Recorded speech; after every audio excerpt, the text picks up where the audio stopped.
जय हिंद साथियों। इस वीडियो में हम लोग, यदि आप सीटेट की तैयारी करते हैं तो इस वीडियो में हम लोग कक्षा 6 के इतिहास का टोटल चीज़ें जो भी बारीकी से हैं उसको हम लोग एक नोट्स के माध्यम से देखेंगे और पूरा बुक का जो सॉल्यूशन आप देखेंगे बिल्कुल इसी भाषा में है। जितने भी फैक्ट्स रखे गए हैं आपके नोट्स में वो यहीं से लिया गया है। बस उसको एक समझने में आसान बनाने के लिए थोड़ा सा उसको एक अपना व्यू दे दिया गया है। जैसा कि आप देख रहे हैं यहाँ पर जो पहला चैप्टर है उसका नाम है क्या, कब, कहाँ और कैसे। चैप्टर की शुरुआत यहाँ से कुछ ऐसे होती है कि हमें जो जानकारी मिलती है वो कैसे मिलती है, कहाँ से मिलती है। अब यदि हम जानना चाहें कि कैसे पता लगाते हैं कि हम अपने इतिहास के बारे में, तो यहाँ पर एक चीज़ हो जाता है महत्वपूर्ण कि अतीत के बारे में हम लोग क्या क्या जान सकते हैं। तो यहाँ से हम लोग चलिए शुरू करते हैं। अब यदि आप एनसीईआरटी बुक पढ़ना चाहते हैं तो आप चाहें तो हमारे टेलीग्राम चैनल से भी जुड़ करके आप उसका पीडीएफ डाउनलोड कर सकते हैं। लेकिन यहाँ पर यदि हम एक एक चीज़ों को एनसीईआरटी में जो भी चीज़ लिखी हुई है सबको यदि मैं बताने लगूँ तो उसको उतना पढ़ना संभव है। इसलिए यहाँ पर मेरे दोस्त हमने इन सब चीज़ों को नोट्स के माध्यम से ला रखा है। जैसा कि आप यहाँ पर देख रहे हैं कि चैप्टर का नाम है, यह है हमारा प्रारंभिक कथन, इंट्रोडक्टरी स्टेटमेंट।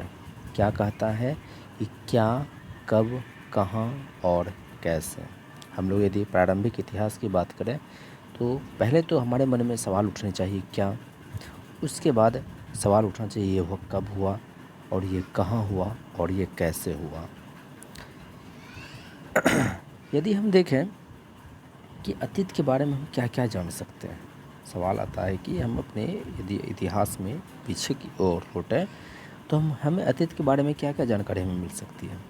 तो सबसे पहली बात कि हमें उसके जीवन शैली के बारे में पता चल सकता है और हमें पता भी है वो क्या खाते थे, क्या पहनते थे, वो किस तरह के घरों में रहते थे, सब चीज़ों की जानकारी हमें पता होती है। अब यहाँ तक कि हम अतीत के बारे में ये भी जान सकते हैं कि वो क्या करते थे, उनका पेशा क्या था।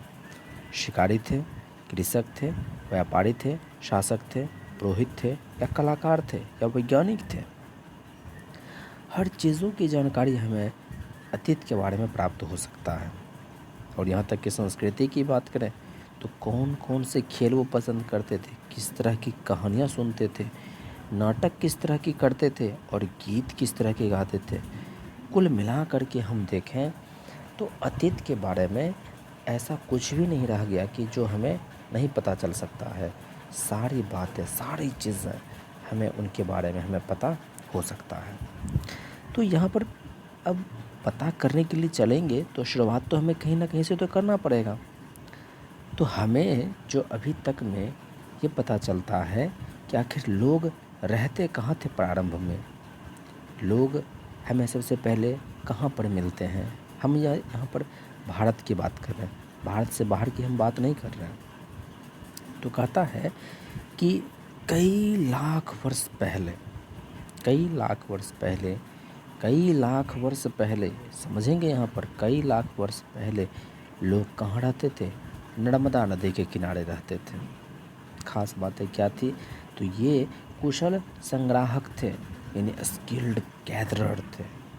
आसपास के जंगलों की संपदा से ये परिचित थे, जिसके कारण वे वहाँ से जो भी कुछ भोजन के रूप में मिलता था उसको संग्रह करके रखते थे। यानी कि ये कुशल संग्राहक थे।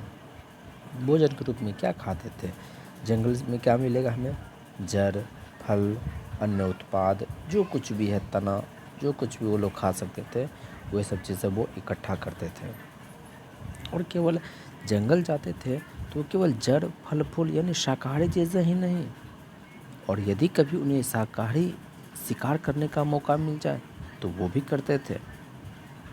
तो ये बातें हैं। तो यहाँ से हमने क्या क्या सीखा कि मानव सबसे पहले जो हमें भारत में देखने को मिलता है वो कहाँ पर मिलता है, नर्मदा नदी के किनारे। नदी के किनारे क्यों? क्योंकि उसे सजीव है और सजीव को ज़िंदा रहने के लिए पानी की भी आवश्यकता पड़ती है।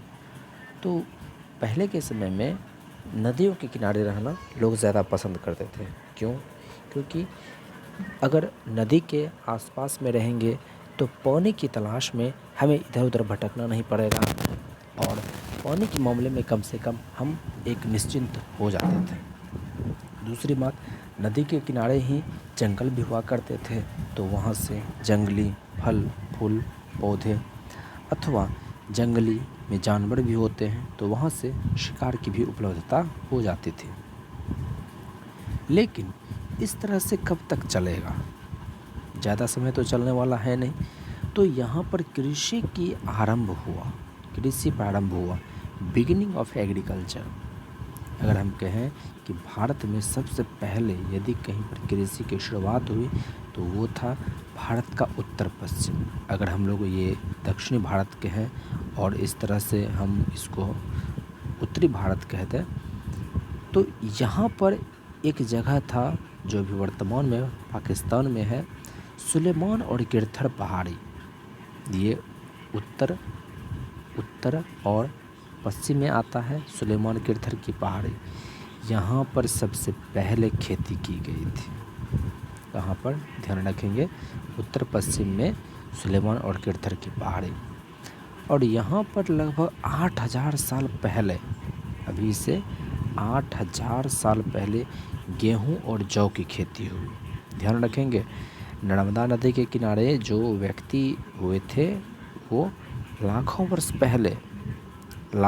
पहले और भारत में कृषि के जो पहली बार हुई थी सुलेमान गिरथर के पहाड़ी के आसपास में, तो वो 8000 साल पहले। ठीक है।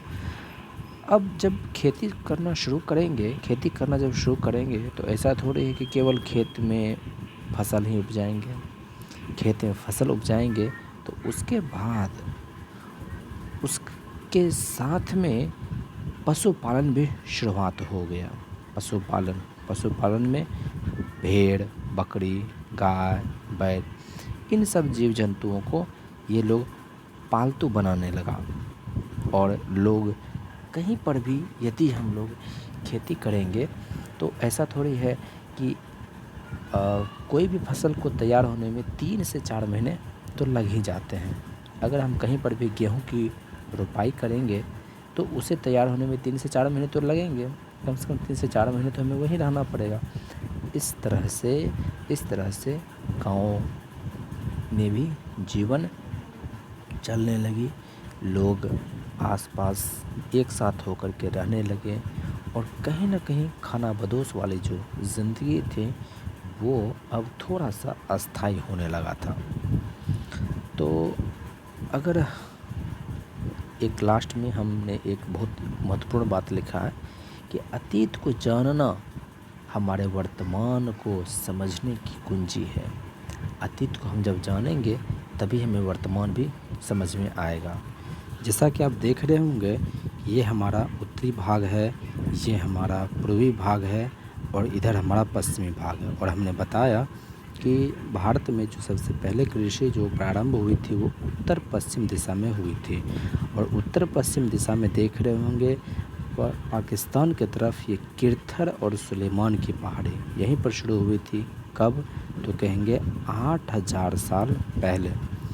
दूसरी बात कि केवल इसी जगह नहीं हुई थी, अगर हम लोग उत्तर पूरब की तरफ देखें तो यहाँ पर भी शुरू हुई थी। यहाँ देख रहे होंगे आप नाम गारो पहाड़ियाँ।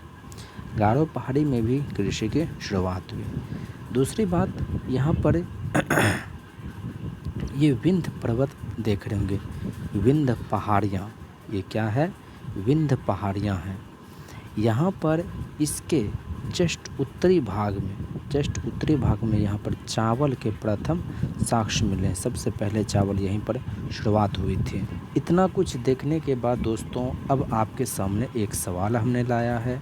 सवाल कह रहा है कि कुछ क्षेत्रों में लगभग 8000 साल पहले लोगों ने रहने लगे थे।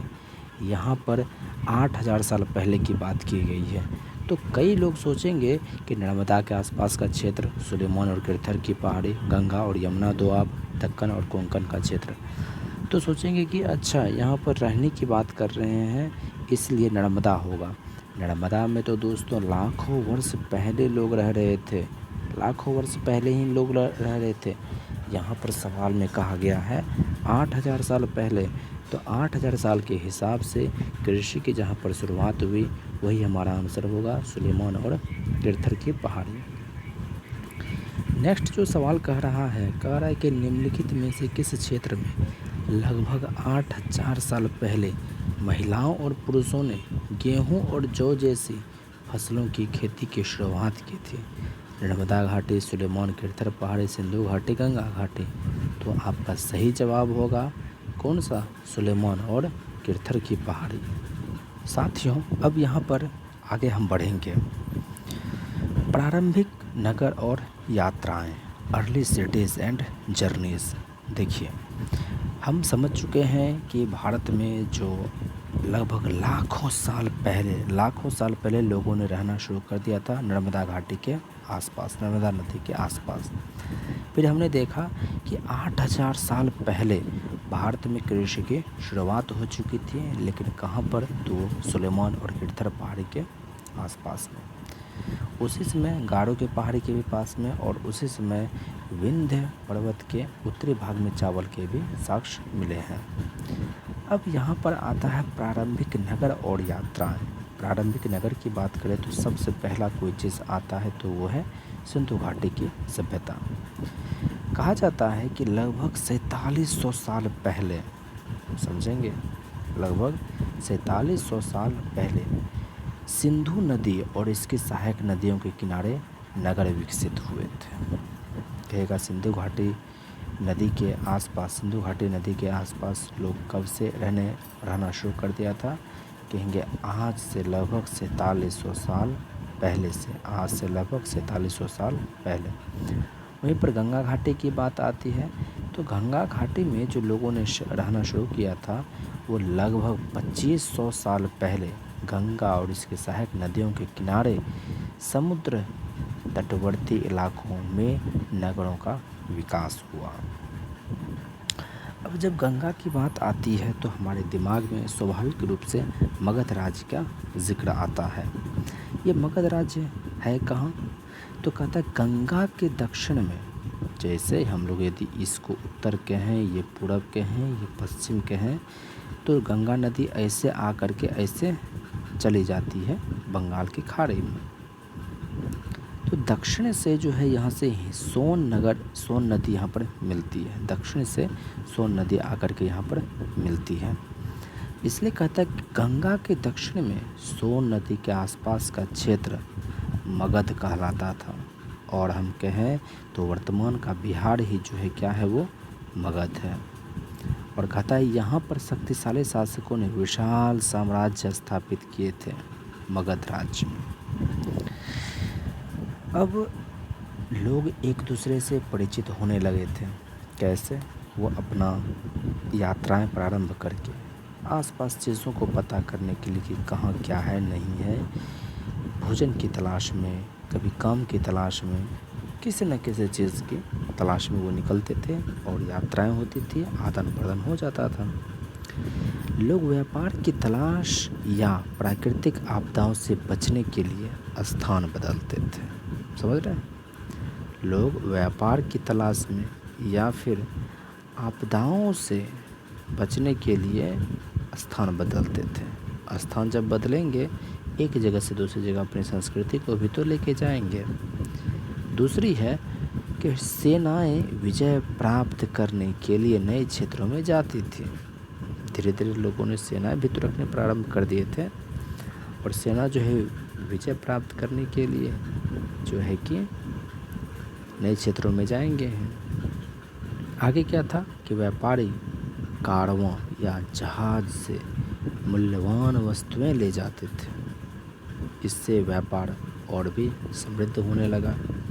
इसके बाद प्रारंभिक गुरु जो थे शिक्षा उपदेश देने गांव-गांव जाते थे, अभी भी जाते हैं, लेकिन पहले की तुलना में अब कम हो गया है।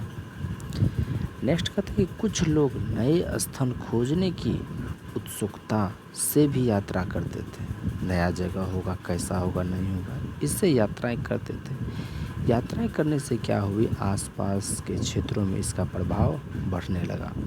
तो देखिए सिंधु घाटी सभ्यता में माफ़ करेंगे, सिंधु घाटी सभ्यता में जो लोग रहने लगे थे आज से 4700 साल पहले, गंगा घाटी में जो रहने लगे थे आज से लगभग 2500 साल पहले, नर्मदा घाटी के नज़दीक में रहने लगे थे लगभग आज से लाखों साल पहले, सुलेमान गिरधर पहाड़ी पर कृषि का विकास हुआ आज से लगभग 8000 साल पहले।